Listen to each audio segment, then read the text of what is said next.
Welcome back, ladies and gentlemen. One of the most popular questions I get is about the noise of the car. Like when I change gear, it goes whoop.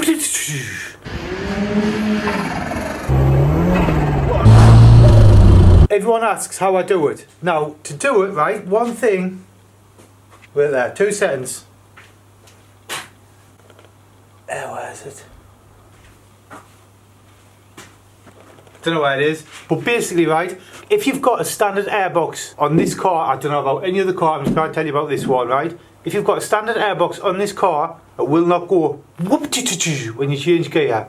The thing you need is an induction kit, because from what I understand, right, your turbo sucks the air in, builds up the boost, pressurizes all these boost lines and intercoolers.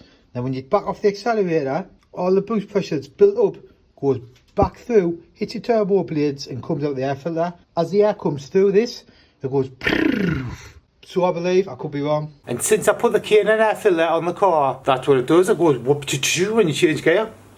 Simple as that, honestly. I don't know about other brands of filters. I mean, wait there, Cosworth air filter. So like, for instance, right, if there's an AirTech one here, if you put that on, I don't know if it'll work. The only thing I've had on to K&N, and it's always done it, so take it for what it's worth. I get a lot of questions on it, so I thought I'd do a video other than try and explain it through text. But that's it. Don't forget to subscribe. And a big thanks, right, to everyone. I've been travelling quite a bit recently for videos.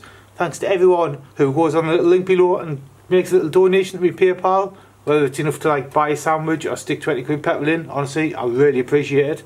But until next time, I'll see you later. Take care and look after each other.